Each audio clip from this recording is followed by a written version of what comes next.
दोस्तों देखिए Twitter campaign Delhi police के लिए हुआ। पुलिस कांस्टेबल के लिए भर्तियां जो आई थी उसमें एज रिलैक्सेशन के लिए और तुरंत ही संज्ञान लिया गया कि आपका एज रिलैक्सेशन 3 वर्ष कर दिया गया तमाम जितने भी अभ्यर्थी हैं सभी के लिए। लेकिन ट्विटर कैंपेन रेलवे के संदर्भ में बहुत बार हुआ है, अभी तक कोई आउटपुट नहीं आया है। अब चीज़ें पीक पे चली आई है क्योंकि अब इलेक्शन का जो है वो सिनेरियो देखने को मिल सकता है। मार्च के अराउंड में आपको जो है वो घोषणा हो सकता है कि आपका इलेक्शन कब है। तो देखिए आचार संहिता लगेगा क्या, उस समय वैकेंसी आ सकती है क्या। देखिए वैकेंसी आना नहीं आना ये रेलवे बोर्ड पे डिपेंड करता है। तो आचार संहिता कोई मायने नहीं रखता है कि आचार संहिता लग गया तो वैकेंसी नहीं आएगी, क्योंकि ये रेलवे बोर्ड इंडिपेंडेंट बॉडी होती है। हाँ वो अलग बात है कि कंट्रोल सरकार के पास होती है, लेकिन रेलवे रिक्रूटमेंट बोर्ड जो है वो वैकेंसी अपने स्तर पर निकालती है, ना कि उस पर सरकार का इन्फ्लुएंस रहता है। हाँ वो इनडायरेक्टली रहता है, लेकिन इसका मतलब लीगली तौर पे आप कह सकते हैं कि वैकेंसी कभी भी आ सकती है। आचार संहिता से कुछ इसमें मतलब नहीं है। पहले की वीडियो शुरू हो मैं आपको बता दूं कि टेक्स्ट बुक का ग्रांड फिनाले सेल है जो आपके 29 से 31 दिसंबर तक चल रहा है। यहाँ पे टेक्स्ट बुक का महा ऑफर है। ये आखिरी ऑफर है इस साल का, जहाँ पे आप हर एक घंटे एक बाइक, एक टैब या आप मोबाइल फ़ोन जीत सकते हैं। हर एक घंटे लक्की विनर को मिलने वाला है। ईयरली प्रो पास का जो दाम है वो घटा के 700 से 269, जो कि मुझे लग रहा है कि इंडिया का चीपेस्ट मॉक टेस्ट पास होगा। इससे नीचे मुझे नहीं लग रहा कि कोई कंपनी आपको देगा। यहाँ पे 700 प्लस एग्जाम के लिए 70,000 plus mock test with detail solution with tips and tricks मिल जाते हैं।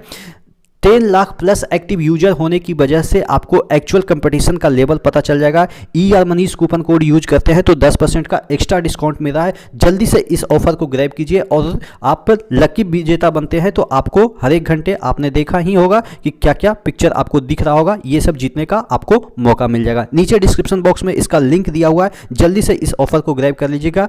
31 दिसंबर के बाद ये ऑफर खत्म होने को है। तो मैं उस मुद्दे पे नहीं जा रहा हूँ कि आचार संहिता लगेगी तब वैकेंसी आएगी कि नहीं आएगी। मैं आज बात करने वाला हूँ ट्विटर कैंपेन की।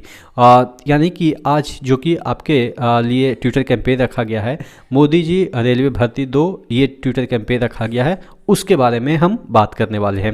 देखिए जितने भी अभी तक ट्विटर कैंपेन हुए हैं सभी में आप लोगों ने अच्छे तरीके से पार्टिसिपेट किया। तकरीबन कितना भी मिनिमम ट्वीट हो तो 2-3 मिलियन तो मिनिमम ट्वीट हुए ही हैं, क्योंकि रेलवे के एस्पिरेंट मुझे लग रहा है कि टीचर्स वाले भी हैं, डिफेंस वाले भी हैं, SSC वाले हैं, क्योंकि जो भी बच गए सब रेलवे में ही आ जाते हैं। क्योंकि रेलवे का ऐसा सिलेबस है ना कि स्पेसिफिक सिलेबस नहीं है।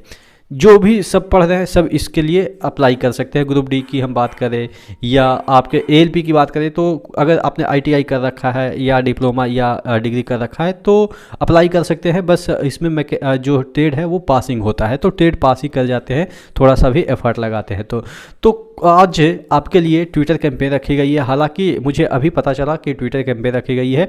कोई बात नहीं, जब भी आपको मेरी सपोर्ट की आवश्यकता हो, मैं रेलवे के रिलेटेड जितने भी आपको सपोर्ट कर सकता हूं वो मैं करूंगा।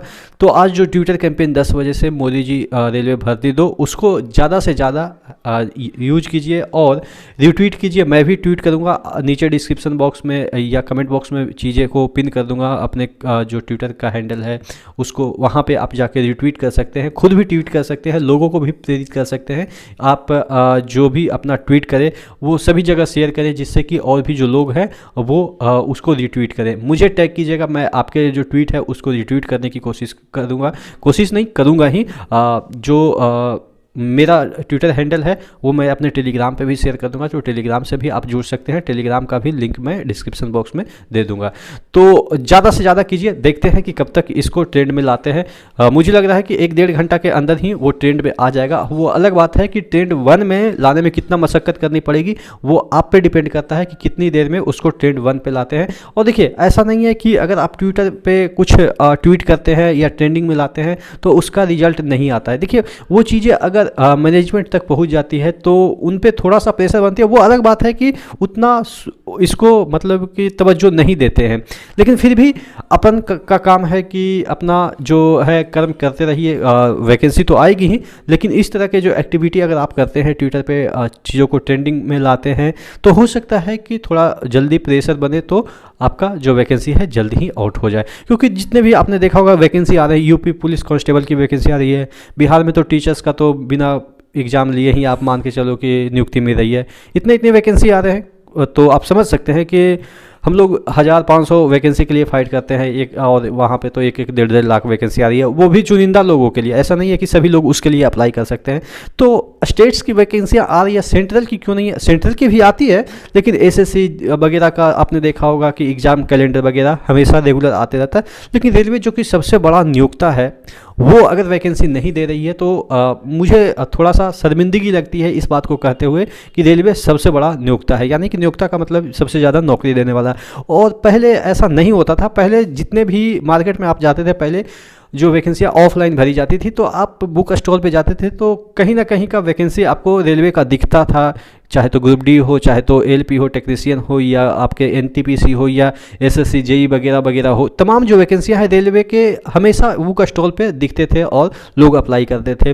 लेकिन अब ऐसा हो गया है कि रेलवे तो मतलब कि ऐसा लग रहा है कि पता नहीं साफ सूंघ गया है, रेलवे को कौन चला रहा है, कैसे चल रहा है रेलवे।